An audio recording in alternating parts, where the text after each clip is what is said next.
தொடர்ந்து அதிமுக இருக்கிற மந்திரிகள் வாய்ப்பு ஏதாவது பதவிகளை அனுபவித்தவர்கள் தான் இப்போ தாவேக்கா போயிருக்கிறாங்க.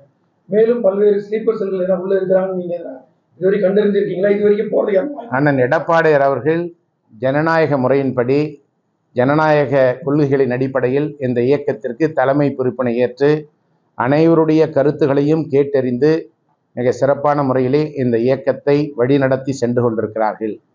ஏற்கனவே இந்த இயக்கத்திலே பதவி சுகத்தை அனுபவித்தவர்கள் தாங்கள் சம்பாதித்த பணத்தை காப்பாற்றி கொள்ள வேண்டும் என்பதற்காகவும் தங்கள் மீது ஏற்கனவே போடப்பட்ட வழக்குகளிலே இருந்து தங்களை பாதுகாத்து கொள்ள வேண்டும் என்பதற்காகவும் இன்றைக்கு அடைக்கலம் தேடி தாவேக அரசிற்கு ஆதரவாக சென்று கொண்டிருக்கிறார். இதனால் இந்த இயக்கத்திற்கு எந்த விதமான பாதிப்பும் இல்லை. அவர்கள் பின்னால் தொண்டர்கள் செல்லவில்லை, அவர்கள் பின்னால் இந்த இயக்கத்தில் இருக்கின்ற அடிமட்ட தொண்டர்கள் செல்லவில்லை, நிர்வாகிகள் செல்லவில்லை. அனைத்து நிர்வாகிகளும் அனைத்து இயக்கத்தினுடைய அடிமட்ட தொண்டர்களும் அண்ணன் எடப்பாடியார் தலைமையேற்று இந்த இயக்கத்திலே தங்களை நிலைநிறுத்தி கொண்டு விசுவாசத்தோடு பணியாற்றி கொண்டிருக்கிறார்கள் என்பதை இந்த நேரத்திலே தெரிவித்துக் கொள்கிறேன். அவர்களுடைய பிரதான குற்றச்சாட்டுகள் எடப்பாடி பழனிசாமி தொடர் தோல்விகளை சந்திச்சு வராரு, இது குறித்து யாருமே பேச மாட்டேன்றான்னு சொல்றாங்க. நீங்க தலைமையில இருந்து அவங்களை கூப்பிட்டு பேசியிருக்கலாம் இல்லைங்களா? தவறான தகவலை சொல்லி கொண்டிருக்கிறார்கள். ஒரு தவறை திரும்ப திரும்ப சொல்வதால் அது உண்மையாகிவிடும் என்ற கோயபல் தத்துவத்தின் அடிப்படையிலே இன்றைக்கு செயல்பட்டு கொண்டிருக்கிறார்கள்.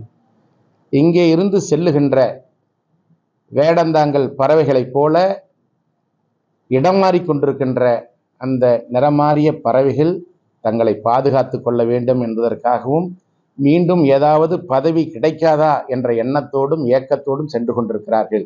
அவர்களால் இந்த இயக்கத்திற்கு எந்த விதமான பாதிப்பும் இல்லை. செல்லுகின்றவர்கள் துரோகிகள். அண்ணன் எடப்பாடியார் அவர்கள் அனைத்து நிலையில் இருக்கின்ற நிர்வாகிகளை அழைத்து நாள்தோறும் பேசுகிறார். ஒரு சாதாரண இந்த இயக்கத்தினுடைய அடிமட்ட தொண்டன் சென்றால் கூட அவர்களை அழைத்து உரிய கண்ணியத்தோடு அவர்கள் சொல்லுகின்ற கருத்துக்களை கேட்டறிந்து அண்ணன் எடப்பாடியார் அவர்கள் முடிவுகளை எடுக்கிறார். இரண்டாம் கட்ட தலைவர்கள், மூத்த நிர்வாகிகள் உள்ளிட்ட அனைவரும் அண்ணன் எடப்பாடியார் அவர்களுக்கு எதிராக எத்தனை குற்றச்சாட்டுகள் சொன்னாலும் அந்த குற்றச்சாட்டுகளிலே எல்லளவும் உண்மை இல்லை என்பதை இந்த இயக்கத்தில் இருக்கின்ற நிர்வாகிகள் அறிவார்கள், பொதுமக்கள் அறிவார்கள், தொண்டர்கள் அறிவார்கள். முக்கியமாக இந்த இயக்கத்தின் ஆணிவேர்களாக எந்த விதமான எதிர்பார்ப்பும் இல்லாமல் வாழ்ந்தாலும் வீழ்ந்தாலும் இந்த இயக்கம்தான் எங்களுடைய உயிர் மூச்சு என்று வாழ்ந்து கொண்டிருக்கிற அனைத்து இந்திய அண்ணா திராவிட முன்னேற்ற கழகத்தினுடைய தொண்டர்கள் அண்ணன் எடப்பாடியார் அவர்களைத்தான் புரட்சித் தலைவர் எம்ஜிஆர், புரட்சித் தலைவி அம்மாவுடைய மறு உருவமாக இந்த இயக்கத்தினுடைய பொதுச் செயலாளராக தலைமையேற்று நினைத்து கொண்டிருக்கிறார்கள். சிறப்பான முறையிலே செயல்பட்டு கொண்டிருக்கிறார்கள்.